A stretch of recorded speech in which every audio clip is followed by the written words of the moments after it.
Today we're going to be talking with Dionne Blanks.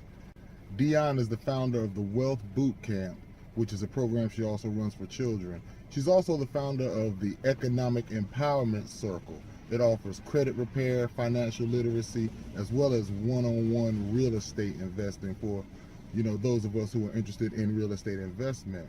I'm going to give Dionne a call. We're going to see if we can get her on the phone. Hello. Hey, Dionne. Hey. This is Kelvin Gervais. How you doing? I'm fine. How are you? I'm good. Listen, I'm close by you. Would you like to come out and drive while black with me? I would love to drive while black with you. Well, then I'm going to come pick you up. Give me a moment. Sounds good. Talk to you soon. All right. Bye-bye. Now, I know this sister's ready to roll. Let's go get Dionne.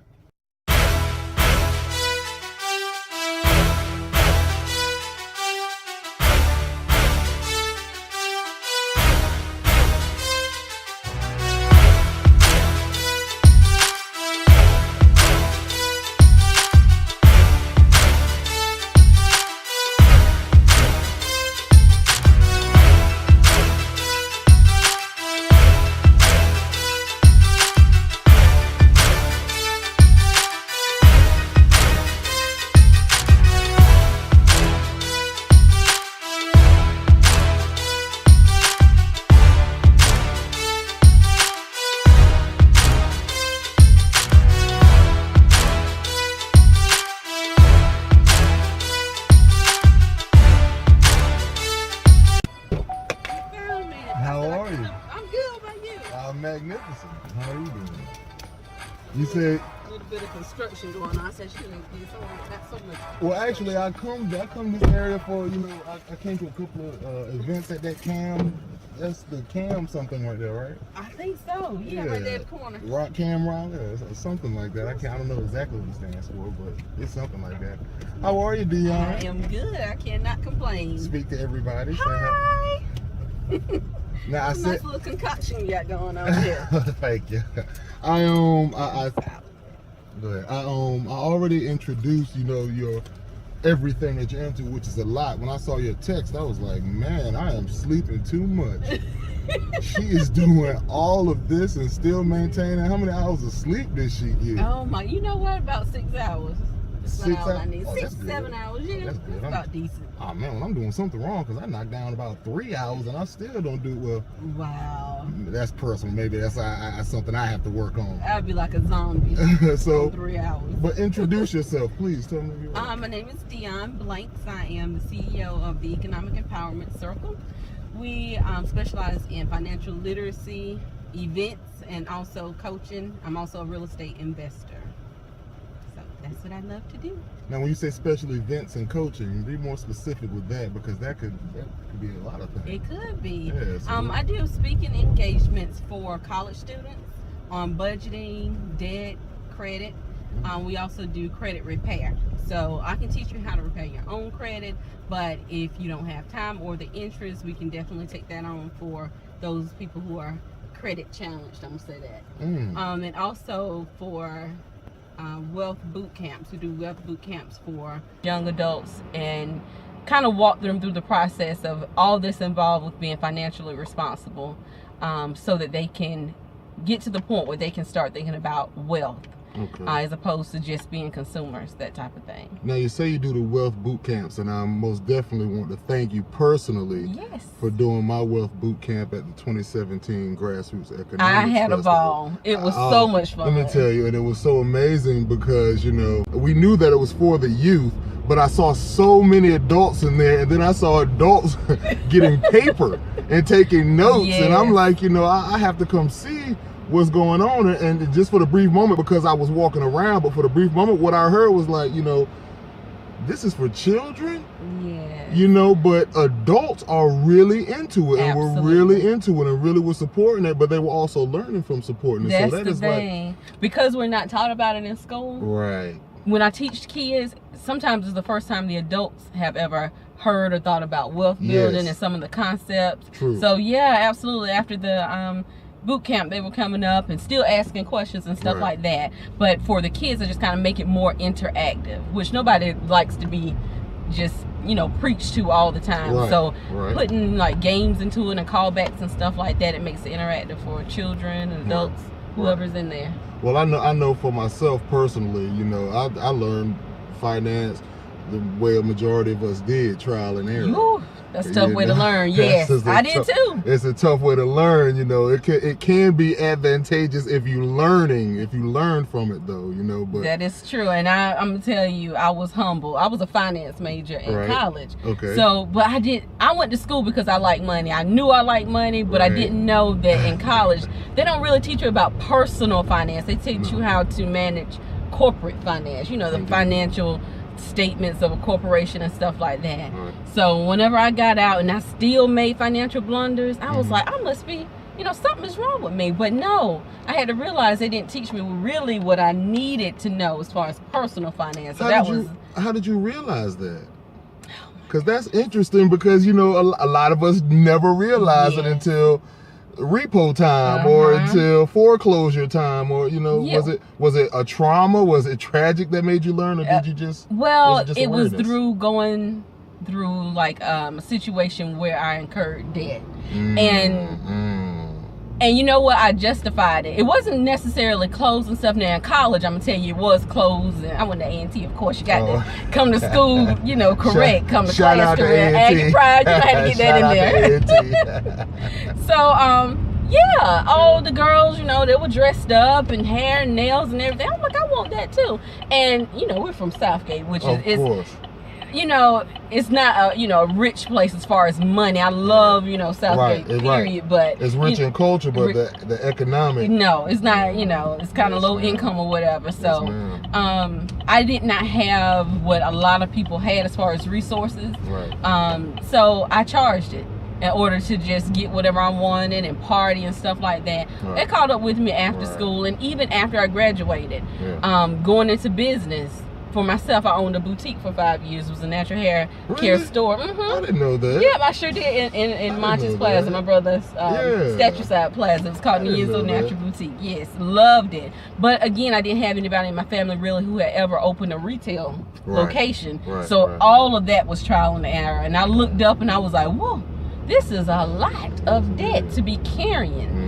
So I had to learn through that, but I learned so much through that experience, and it just humbled me. So now when I'm talking to people, I'm not preaching to them. I hope I'm never preaching to them, because I had to be humble and go through that as well. I feel what you're saying. You're speaking from a I want to help you aspect is what you're saying, versus lecturing and preaching and being forced. Absolutely, absolutely. Because if you really want to help somebody, you kind of have to understand where they have been. Right, and I can imagine that would be a more receptive, you know, method, because people, you know, money is sensitive. It is. You talk to folks about money, folks get sensitive. And I understand that. You know, when somebody is opening up to me about their situation, their credit score, their debt, and other issues that may have caused them to accumulate the debt, you can't be like, well, you should have, blah blah blah. We ain't talking about what you should have done. What can we do right now, moving forward? You know, that's how I approach it. Right. And that's very smart. And I noticed that you said that you did with college students, and I know at my event you did, you know, young, all sorts of age ranges. Is that your specialty?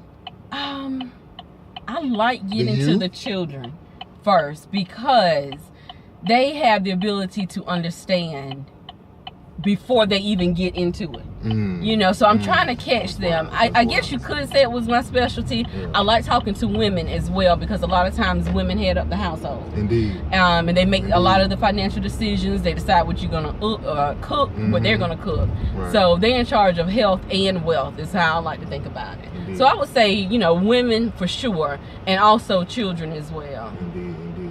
I saw it was a lot of women in there. Yeah, and they were taking notes. I was like, okay, say that again. Yeah. You know. All right, so tell me more about the Economic Empowerment Circle, because that sounds powerful just in the name. Yes. So tell me more about that. So the Economic Empowerment Circle, it kind of encompasses everything. So it's the credit education, teaching people about their credit score, how to build their credit, how to maintain it, and if you messed up, how to repair it.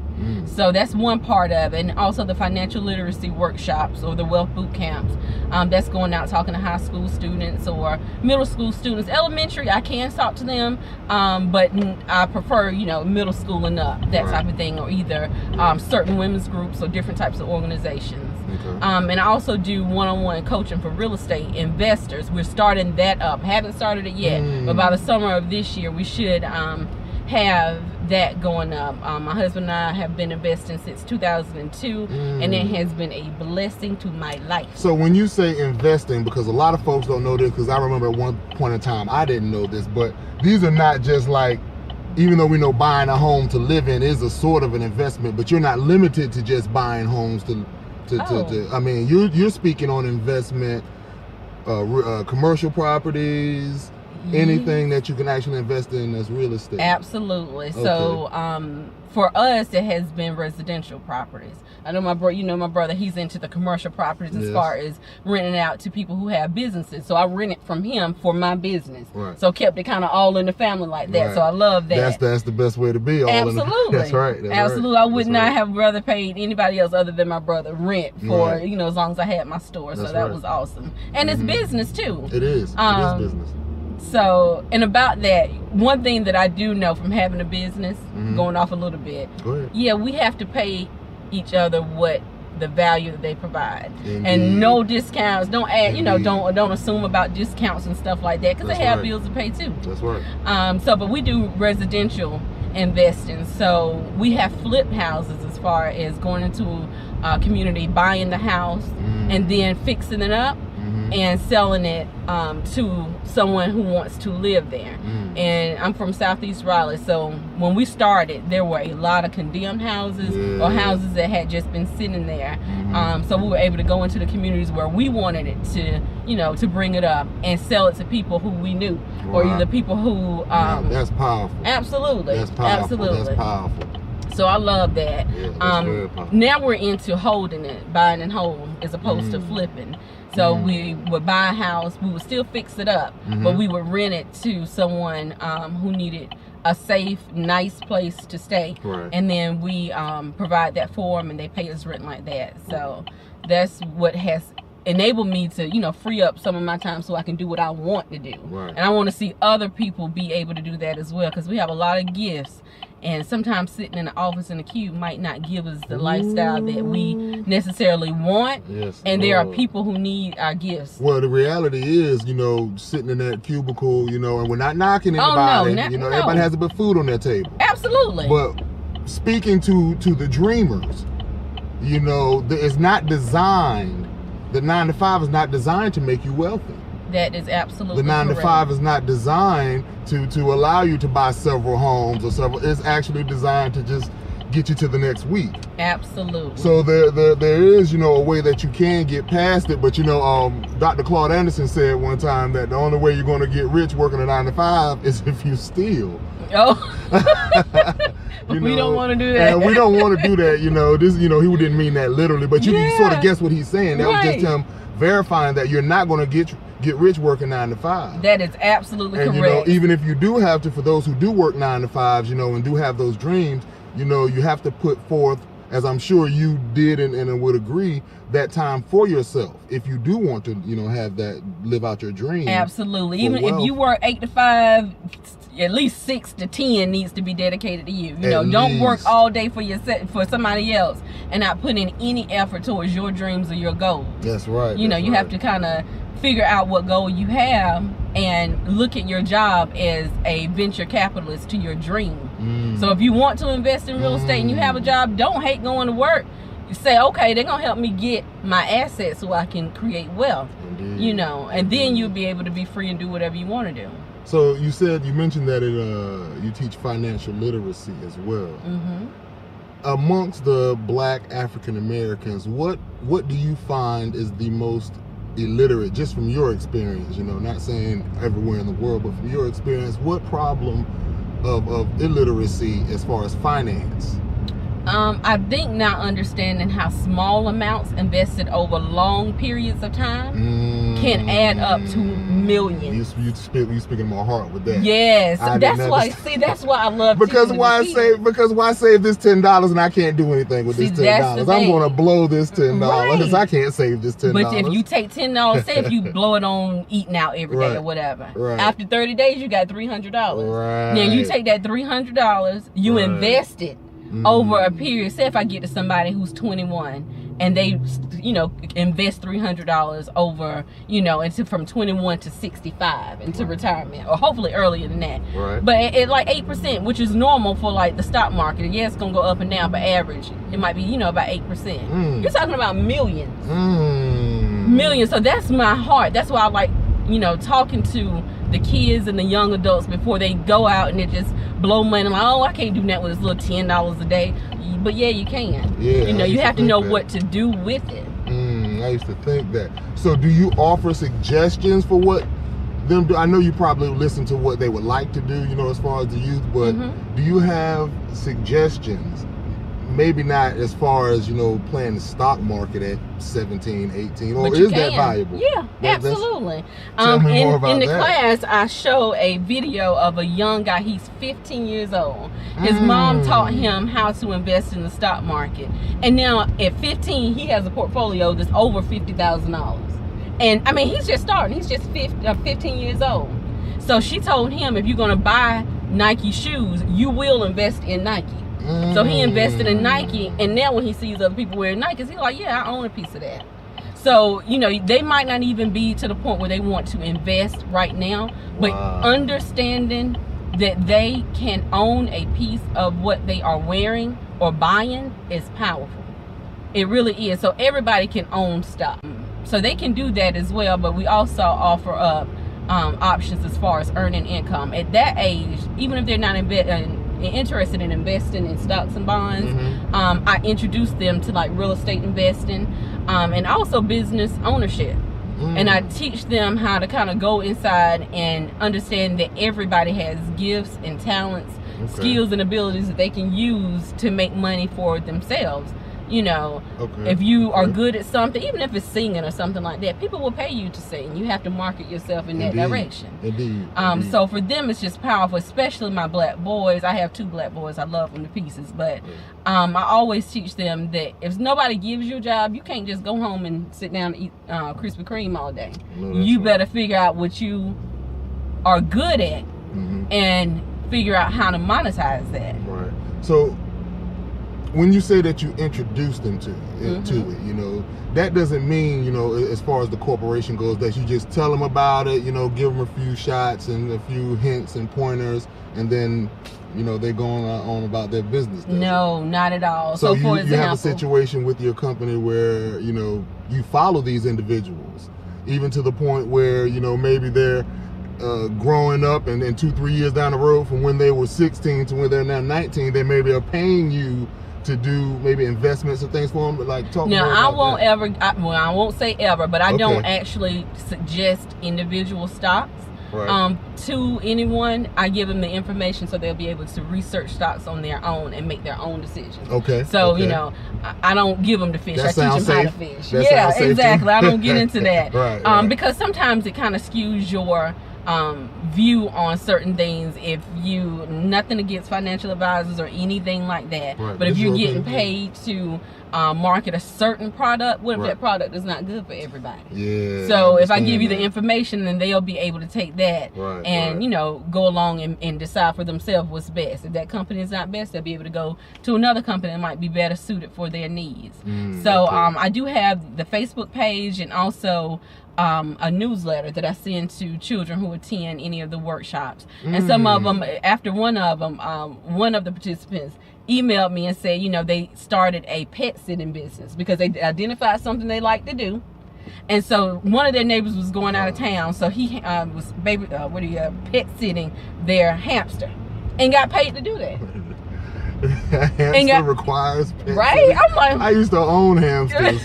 I would be outside the entire weekend and nothing. Never check on that. But if they're going on a vacation or something, like he figured out how to do something that he loved to do, and he made money doing it. And you see, and that's something with the youth, I tell them all the time, because something, you know, as far as the entrepreneurship with the youth, you know, it's like we feel sometimes when I talk with younger adults, you know, they feel like all the ideas are gone. Oh no. You know, like what else can I come up with? They've already invented this, they already, and I'm like, it's never, you know, I was just looking at a story of a young Asian brother that started selling canned air. Oh, I saw You that. saw that? Because of the air pollution Yes. in China.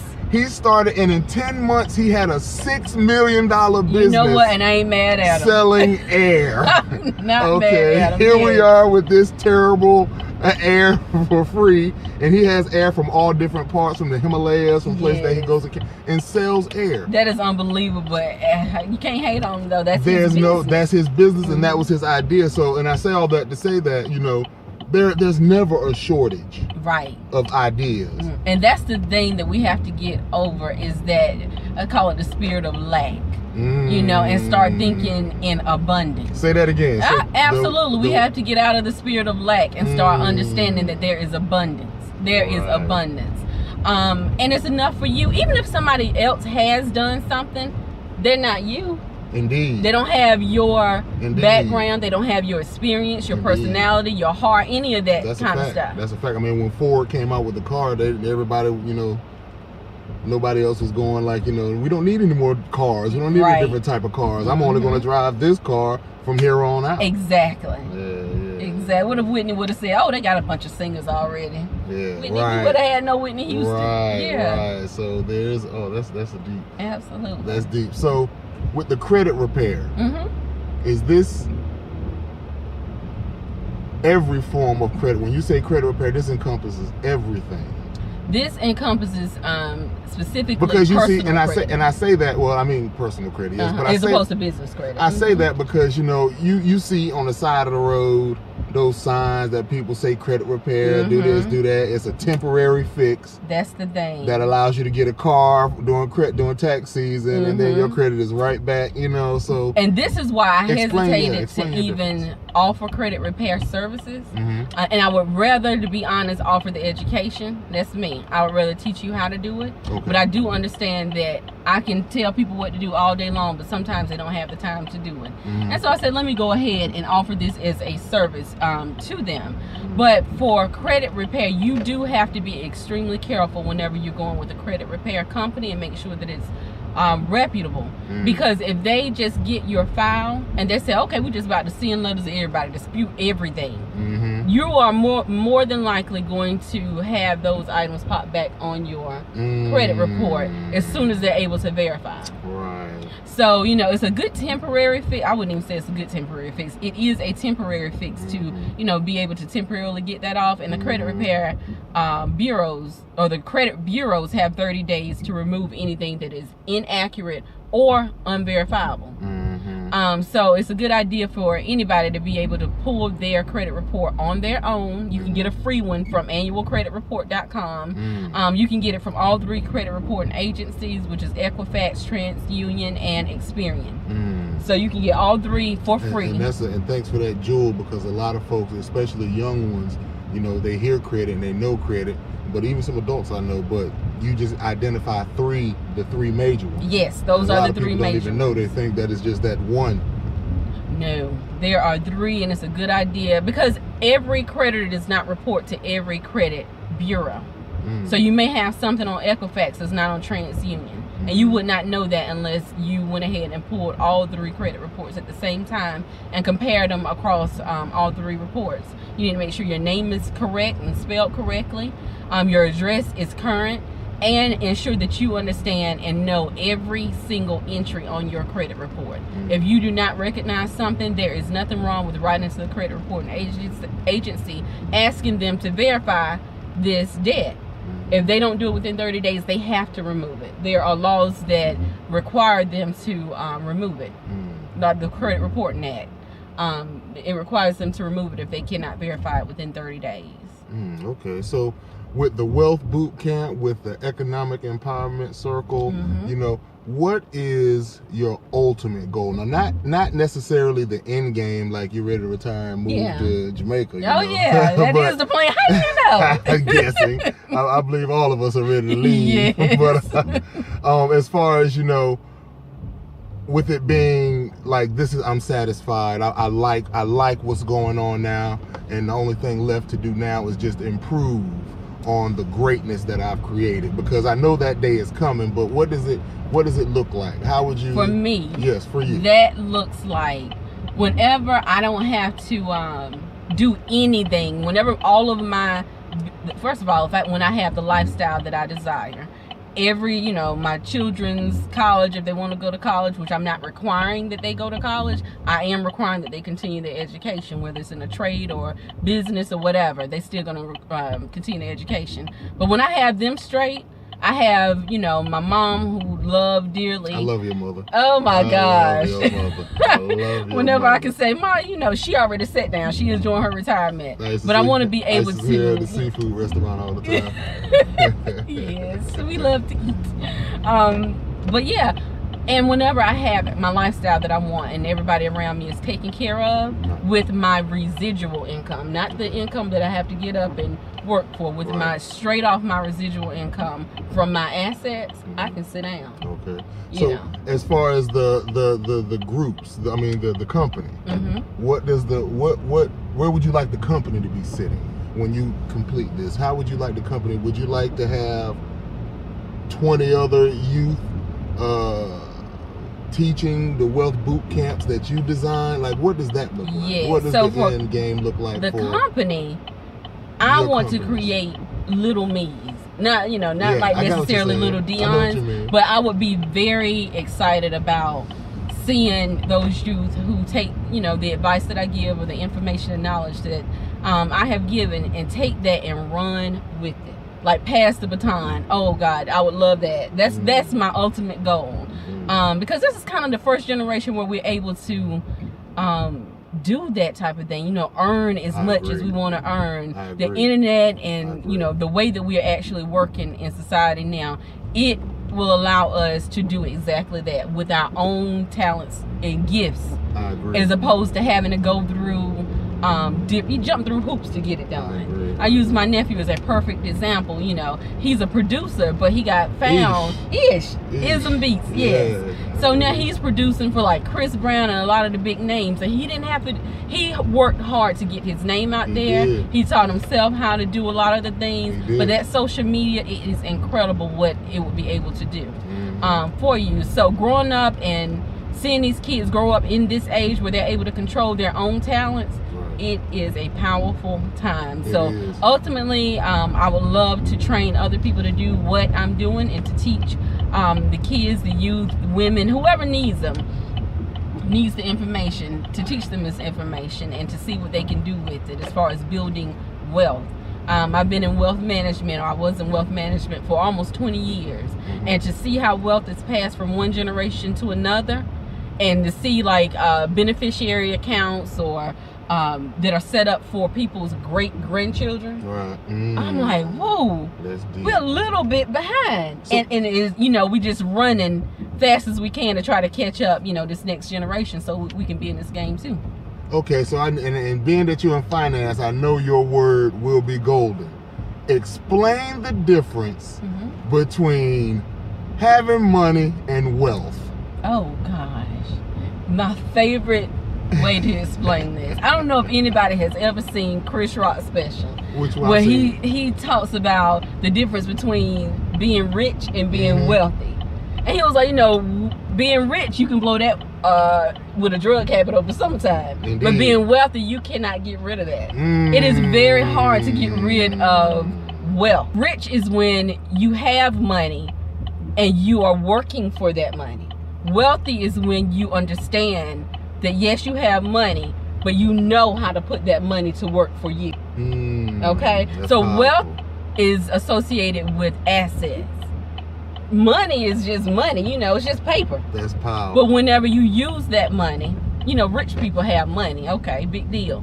But do they have wealth though? Sometimes you see it in the NFL or NBA or somewhere like that.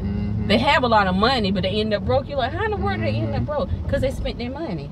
They didn't invest their money. They just sat for some years with $20 million and pinched off of it. That's it. Until it was gone. Until it was gone. Exactly. And if you have money but don't know what to do with it and don't understand, investing either in a business, real estate, stocks and bonds, invest that money, inflation will eat it up. If nothing else. $1 today is not, worth $1 tomorrow. Yeah, I know that's right. That happens at some banks.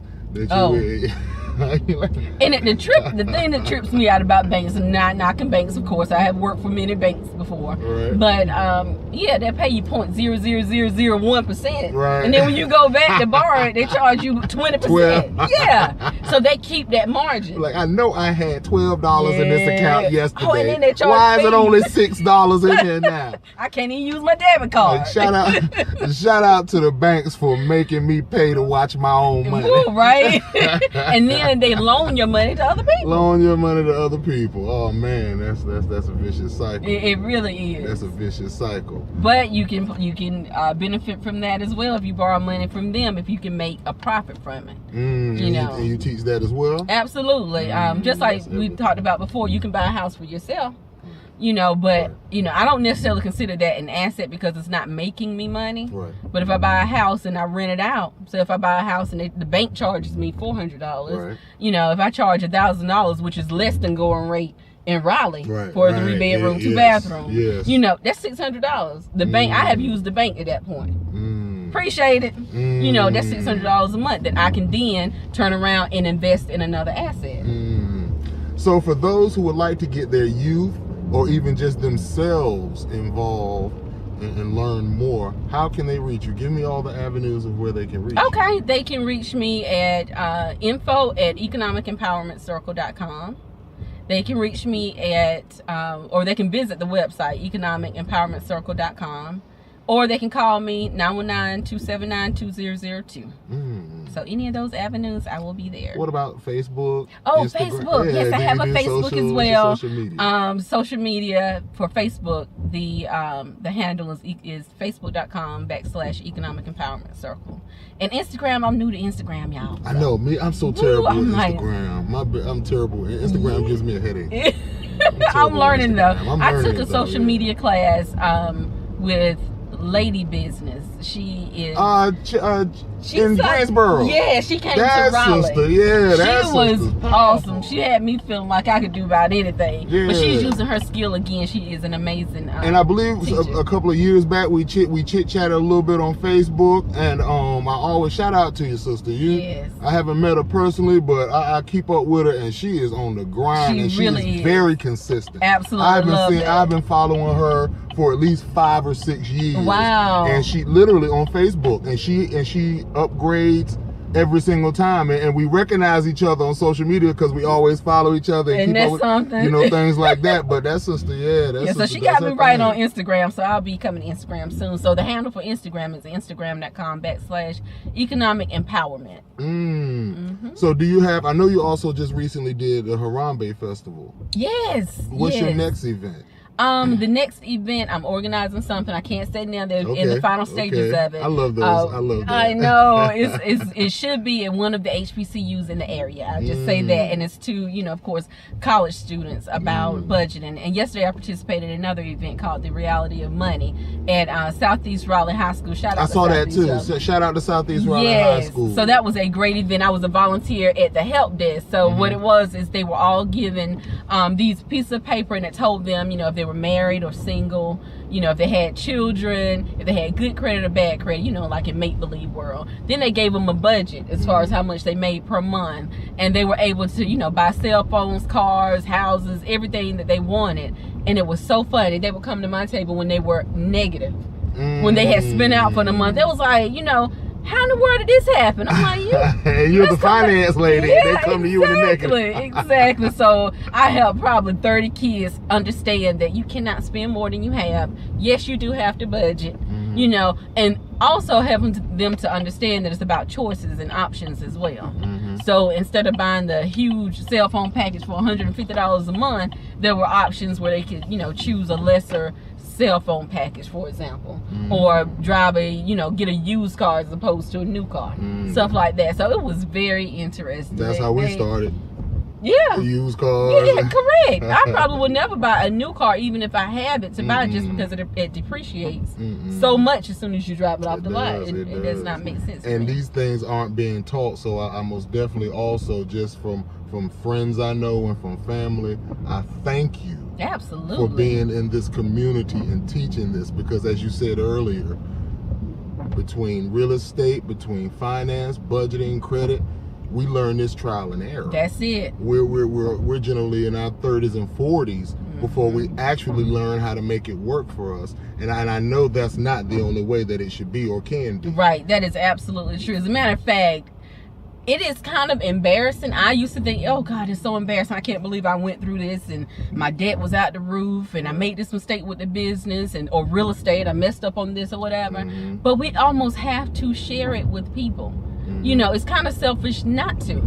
You know, I fell in the hole. Do I want to see somebody else fall in that same hole? Right. No. That's right. No, I don't. Especially, no, I don't. Not my community. No, that's right. And even and you're doing so much with not only teaching it, but you're participating in it. And I always tell folks, as it pertains to our youth, you know, not hating on anybody else's youth, but as it pertains to our youth, tangible. Yes. Is always better. So when